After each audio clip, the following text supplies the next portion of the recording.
Shalom,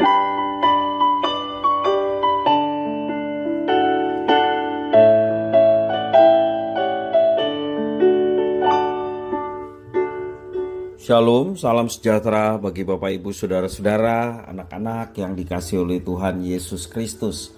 Berjumpa kembali bersama saya Pendeta Eka di dalam renungan firman Tuhan pada hari ini, Kamis 8 Desember 2022. Sukacita dan damai sejahtera dari Tuhan Yesus kiranya menyertai hidup kita sekalian. Puji nama Tuhan. Sampai pada pembacaan firman Tuhan hari ini, yakni kitab Yeremia pasal yang ke-23. Kiranya firman Tuhan yang kita baca renungkan sungguh memberkati hidup kita sekalian. Baik, sebelum kita merenungkan bagian firman Tuhan hari ini, kita akan berdoa. Tuhan Allah Bapa di surga, di dalam Yesus Kristus, kami datang kepadamu mengucapkan syukur terima kasih untuk kasih setia Tuhan yang nyata dalam hidup kami dan kami mengalaminya. Biarlah semua ini menjadikan hidup kami semakin mengenal pribadi Tuhan. Dengan demikian kami mau terus mengabdikan diri kepada Tuhan. Karena itu kami mau bertekun akan kebenaran firman Tuhan yang menerangi jalan hidup kami. Mampukan kami untuk dapat memahaminya ya Tuhan. Dan juga kami mohon Kau memberkati kami, menyertai kami sehingga kami dapat menerapkan setiap prinsip firman Tuhan yang boleh kami pelajari dan dengarkan hari ini. Terima kasih Bapa, inilah diri kami. Kami sedia untuk belajar firman Tuhan. Demi nama Tuhan Yesus kami berdoa. Haleluya. Amin. Bapak Ibu Saudara-saudara, saya akan bacakan dalam Yeremia pasal yang ke-23 ayat 1 sampai yang ke-8. Demikianlah firman Tuhan.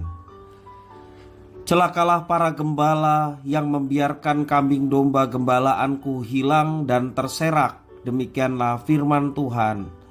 Sebab itu beginilah firman Tuhan Allah Israel terhadap para gembala yang menggembalakan bangsaku.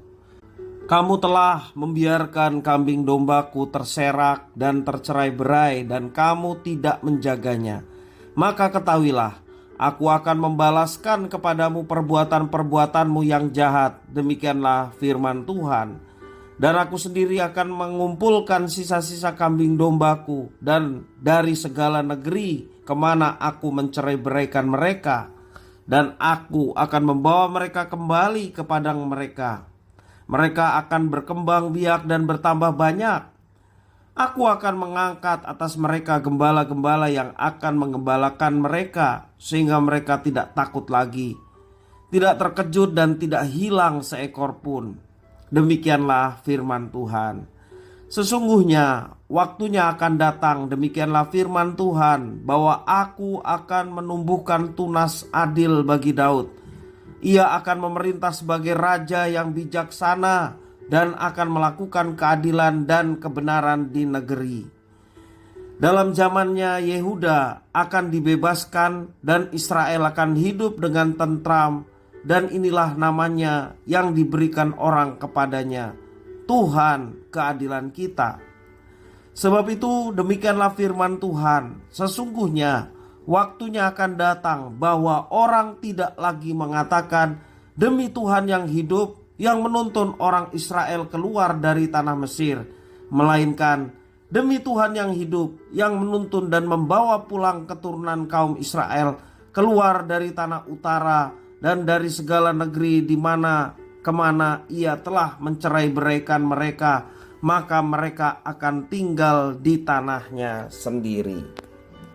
Bapak Ibu Saudara-saudara yang dikasihi oleh Tuhan Yesus Kristus, jika dalam beberapa perikop sebelumnya teguran Tuhan ditujukan kepada raja-raja Yehuda, dan di dalam firman Tuhan bacaan kita hari ini, teguran itu secara umum disampaikan kepada para gembala dan para pemimpin umat. Ayat yang pertama jelas dikatakan demikian.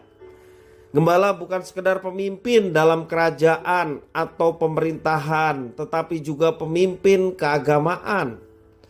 Merekalah yang disebut telah menyebabkan kambing domba Allah tercerai-berai.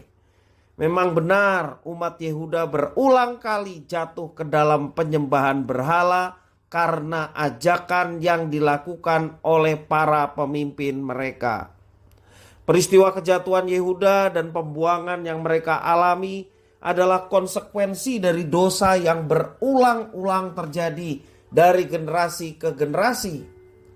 Namun dari perikop yang kita baca, Tuhan Allah tetaplah Tuhan yang penuh kasih sayang.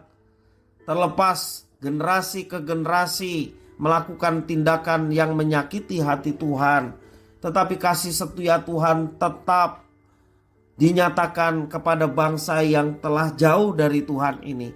Tuhan tetap penuh dengan kasih sayang. Pada waktunya Tuhan akan mendatangkan pemimpin yang menegakkan keadilan dan kebenaran. Dan akan tiba waktunya umat akan dikumpulkan kembali dari tempat pembuangan mereka masing-masing.